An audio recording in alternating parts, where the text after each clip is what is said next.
नमस्कार दोस्तों, स्वागत है मगन ट्यूटोरियल्स में। उम्मीद करता हूं सब लोग स्वस्थ होंगे, प्रसन्नचित होंगे, व्यस्त होंगे, ज़बरदस्त होंगे।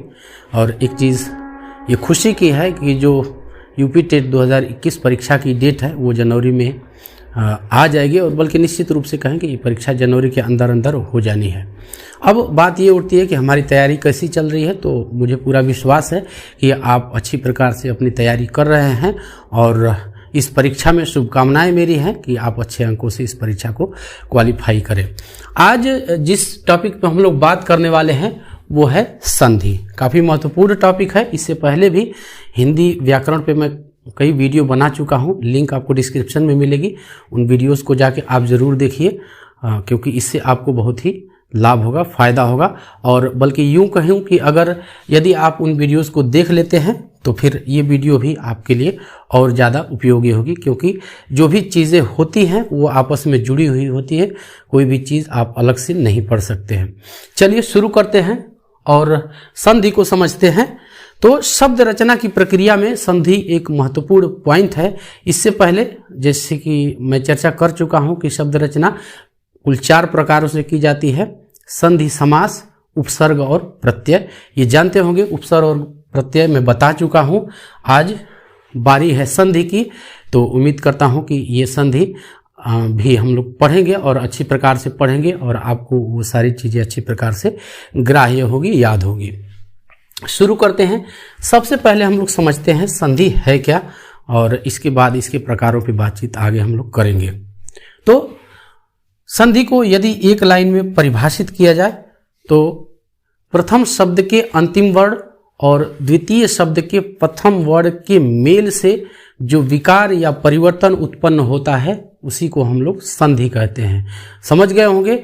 और इसको अच्छी प्रकार से स्पष्ट करने के लिए एक यहाँ पे मैं शब्द लिखता हूँ और फिर से वही परिभाषा दोहराता हूँ, वो चीज और ज्यादा स्पष्ट होगी। महाधन आत्मा, ये दोनों मिलके बनते हैं महात्मा। अब देखिए यहां पे संधि हो रही है दोस्तों। अब इसको हम लोग परिभाषित करते हैं, और अब इस बार हमें यह समझना आसान होगा कि संधि की सही में परिभाषा क्या होगी। तो इसमें ये प्रथम शब्द है और ये द्वितीय शब्द है, 2 शब्द मिलके ये एक शब्द बन गया है। तो प्रथम शब्द के अंतिम वर्ण, यहां पे वर्ण भी मैं लिख देता हूं आ प्लस यहां भी द्वितीय शब्द। अब ये सही चीज है, प्रथम शब्द का अंतिम वर्ण और द्वितीय शब्द का प्रथम वर्ण, इन दोनों वर्णों के मेल से जो परिवर्तन या विकार उत्पन्न होता है इसी को हम लोग संधि कहते हैं।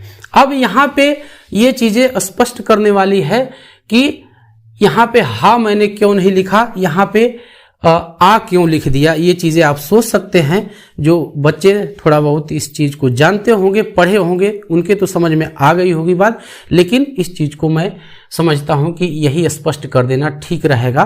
तो जो भी वर्ण होते हैं उनके साथ, बल्कि यूं कहें कि जो भी व्यंजन वर्ण हैं तो सब वर्ण ही, लेकिन जो भी व्यंजन हैं उनके साथ स्वर लगा होता है। जैसे यहां पे हम क लिख देते हैं तो ये क और इसमें अ जुड़ा होता है, तभी ये क बनता है।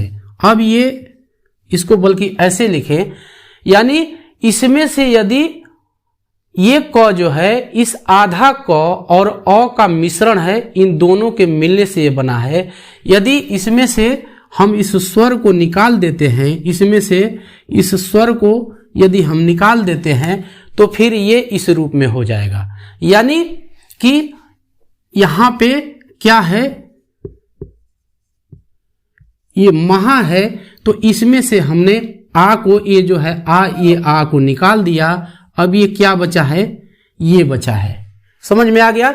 इसी तरह से यहां पे डायरेक्ट चूंकि स्वर लगा है तो यहां पे वो उसी प्रकार से रह जाएगा। आप समझ गए होंगे। और अब यही जो है संधि की परिभाषा हो जाएगी कि प्रथम शब्द के अंतिम वर्ण और द्वितीय शब्द के प्रथम वर्ण के मेल से जो विकार उत्पन्न होता है उसी को हम लोग संधि कहते हैं। तो ये चीज हो गई। दूसरी चीज यहीं पे संधि को स्पष्ट करने के लिए बहुत ज़रूरी है कि हम यहीं पे एक लाइन में समास की भी चर्चा कर लें तो वो चीज़ ज़्यादा सही से स्पष्ट हो जाएगी। समास क्या होता है? संधि जो है वर्डों के मेल स्वरूप बनती है और समास जो है वो शब्दों का मेल होता है। तो आपको अंतर समझ में आया गया होगा कि संधि क्या है और समास क्या है। अब बात करेंगे हम लोग संधि के प्रकारों पे कि संधि कितने प्रकार की होती है। तो दोस्तों संधि मुख्यतः 3 प्रकार की होती है। इसको बारी बारी से मैं यहां पे लिखता हूं। पहला स्वर संधि, दूसरा जो होता है वो होता है व्यंजन संधि, और तीसरा और आखिरी विसर्ग संधि। ये 3 प्रकार की संधियां होती हैं, स्वर, व्यंजन और विसर्ग। आप लोग जानते होंगे, नहीं जानते हैं तो जान लीजिए। और इसमें भी अब स्वर संधि भी ये 2 स्वरों के मेल से जो उत्पन्न विकार होता है उसको हम लोग स्वर संधि कहते हैं। मोटे में आप ये जान लीजिए। ये अगेन ये 5 प्रकार की होती है और इसमें होता है दीर्घ स्वर संधि,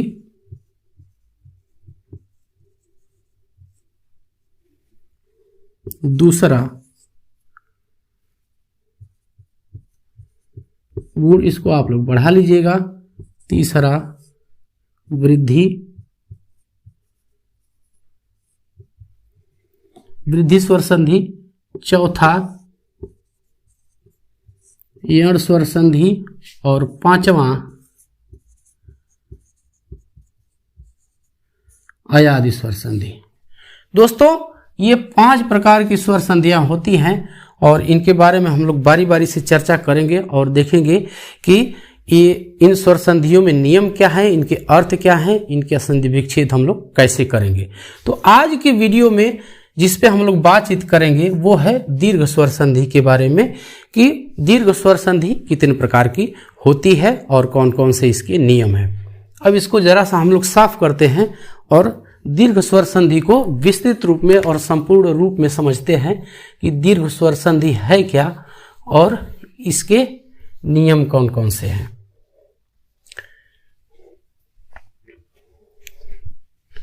ये पहली संधि है दीर्घ स्वर संधि। अब दोस्तों दीर्घ स्वर संधि को परिभाषित करें इससे पहले हम लोग को एक चीज ये समझनी होगी, क्योंकि हम लोग स्वर संधि पढ़ रहे हैं तो हर्ष और दीर्घ स्वरों के बारे में हमें थोड़ा सा पता होना चाहिए। और यदि इन चीज़ों को हम जानते हैं तो फिर हमारे लिए ये और अधिक यूं कहें कि आसान चीज़ हो जाएगी इसको करना। तो अब यहाँ पे मैं स्वरों को लिखता हूँ अ, आ, छोटी ई, बड़ी ई, छोटा ऊ, बड़ा ऊ, री, ई, ऐ, ओ, औ, अंग और अह। इसमें भी ये अनुस्वार और ये विसर्ग होते हैं। इनका यहाँ पे हम इनकी बात नहीं करेंगे, चूंकि हम दीर्घ स्वर संधि पढ़ने जा रहे हैं तो उसी के बारे में हम लोग बातचीत करेंगे। यहाँ पे आप लोग ध्यान दीजिएगा कि इसमें एक स्वर जो है हर्ष होता है और एक दीर्घ होता है, और इस तरह के जो सजातीय स्वर होंगे, यानी इसको यदि हम लोग परिभाषित करें तो हर्ष या दीर्घ अ, आ, ई, उ के बाद हर्ष या दीर्घ फिर से यही चीजें यदि आती हैं तो दोनों मिलके दीर्घ हो जाते हैं। आप समझ रहे होंगे मैं क्या कहने की कोशिश कर रहा हूं। लेकिन वो दीर्घ स्वर कैसे होने चाहिए, वो एक तरह के होने चाहिए जिसमें छोटा और बड़ा हो। हर्ष मतलब छोटा और दीर्घ मतलब बड़ा, जिसमें छोटे और बड़े, जैसे ये इसको हम नॉर्मली छोटा अ और बड़ा अ नहीं बोलते हैं, लेकिन ये हर्ष होता है और ये दीर्घ होता है। इसी तरह से ये छोटी ई और बड़ी ई, इसके बाद छोटा ऊ और बड़ा ऊ। बाकी चीजें जो है हमें दीर्घ स्वर संधि में नहीं देखनी है, हम इन्हीं के बारे में देखेंगे और इन्हीं के बारे में इसका नियम भी आता है। यानी इसको यदि हम एक लाइन में कहना चाहें तो हर्स्व या दीर्घ अ ई ऊ के बाद हर्स्व या दीर्घ फिर से वही अ ई ऊ आए तो दोनों मिलके दीर्घ हो जाते हैं। अब इसके मैं नियम को यदि लिखूं तो वो चीज और ज्यादा स्पष्ट होगी, उसको लिखते हैं तो आपको ज्यादा समझ में आएगा। जैसे इसमें क्या कंडीशन हो सकती है, अब इसको मैं आपके सामने स्पष्ट करूं, इसको हम जाने तो जो नियम हमको लगता है कि अरे ये तो बहुत ऊपर से नीचे तक कई 10-12 नियम हैं और इनको हम कैसे करेंगे, तो वो चीज नहीं है। इसको यदि हम एक बार समझ ले तो वो चीज हमारे लिए बिल्कुल आसान हो जाएगी, वो नियम हमें एकदम आसानी से याद हो जाएगा। हर्स्व या दीर्घ अ और आ, यानी ये हर्स्व हो गया और ये दीर्घ हो गया। अब इसके कितने कॉम्बिनेशन बन सकते हैं? हर्स्व या दीर्घ ये हो गया, या छोटा या बड़ा कह ले इसको तो और ज्यादा ये स्पष्ट होगा, छोटा बड़ा। अब इसके कितने कॉम्बिनेशन हो सकते हैं? देखिए, अ के बाद सीधा अ आ सकता है, या फिर आ के बाद आ सकता है। और कितने कॉम्बिनेशन आप बनाइए, अ प्लस आ सकता है, या इसी को उल्टा कर दीजिए, आ प्लस अ आ सकता है।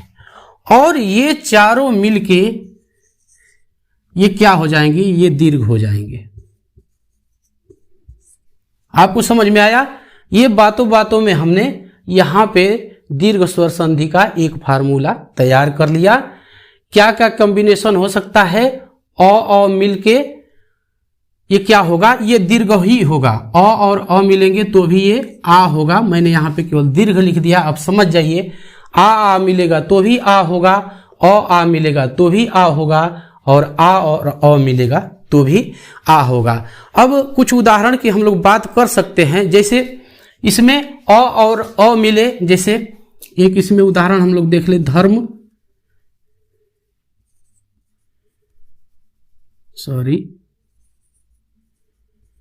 धर्म धन अर्थ, ये हो जाता है धर्मार्थ, ये हो जाएगा धर्मार्थ। तो इसी प्रकार से हैं और उदाहरण हम लोग देखेंगे, लेकिन यहाँ पे हम पहले स्पष्ट कर देते हैं। आप लोग किताब में पढ़ने जाते हैं तो लगता है कि ये तो बहुत सारे इसके नियम है, कैसे याद किया जाए। तो आपको याद क्या करना है कि यहाँ पे बस सजातीय स्वर जिनके हर्स्व और दीर्घ दोनों हो। अब देखिए, इसमें अ आ है तो इसमें हर्स्व दीर्घ है, ये हर्ष हो गया, ये दीर्घ हो गया। ई है तो इसमें भी ये छोटा हो गया, ये बड़ा हो गया। ऊ है तो इसमें भी ये छोटा ऊ है और बड़ा ऊ है। बाकी सारे स्वर ये भी, हालांकि हमारा ये हर्स्व स्वर ही होता है, छोटा स्वर होता है, लेकिन इसका प्रयोग हम लोग आगे देखेंगे। अभी बात हम लोग कर रहे हैं चूंकि दीर्घ स्वर संधि की, तो इसमें बस इन्हीं हर्स्व या दीर्घ तीनों स्वरों की बात हम लोग करेंगे। और बाकी जो होते हैं आप जानते हैं, ये भी दीर्घ होता है, ये भी दीर्घ, ये भी दीर्घ होता है, ये भी दीर्घ होता है, और ये अनुनासिक होता है और ये विसर्ग होता है, या यूं कहें कि अनुस्वार होता है और विसर्ग होता है। तो इस तरह से इनका प्रयोग यहाँ पे नहीं होता है। जो दीर्घ स्वर संधि है वहां पे इन्हीं सजातीय 3 प्रकार के स्वरों का प्रयोग होता है, अ आ ई ऊ, बस हस्व दीर्घ। अब अ आ को हम लोगों ने देख लिया। अब ई का देखें, ई भी छोटी ई या बड़ी ई, इसके कितने कॉम्बिनेशन हो सकते हैं? बिल्कुल इसी तरह से 4 इसके भी हो जाएंगे। जैसे छोटी ई के साथ छोटी ई आ सकती है, बड़ी ई के साथ बड़ी ई आ सकती है, या फिर छोटी ई के बाद बड़ी ई आ सकती है या फिर बड़ी ई के बाद छोटी ई आ सकती है। देखिए, और ये जब मिलेंगे आपस में तो इनका आउटपुट जो होगा, इनका रिजल्ट जो होगा वो बड़ी ई ही होगा। आपको ये चीज ध्यान रखनी है। अब देखिए, बातों बातों में हमने इसके भी 4 सूत्र 4 नियम लिख दिए, था आसान। इसी तरह से ऊ का भी हम कॉम्बिनेशन बना लेंगे, ऊ प्लस बड़ा ऊ। अब देखिए, इसके कॉम्बिनेशन बना लीजिए, इसको हम लोग भूल जाते हैं और इसके भी इसी तरह से 4 कॉम्बिनेशन या यूं कहें कि 4 सूत्र 4 नियम 4 फार्मूले बन जाएंगे। जैसे ऊ के छोटा ऊ के साथ छोटा ऊ आ सकता है,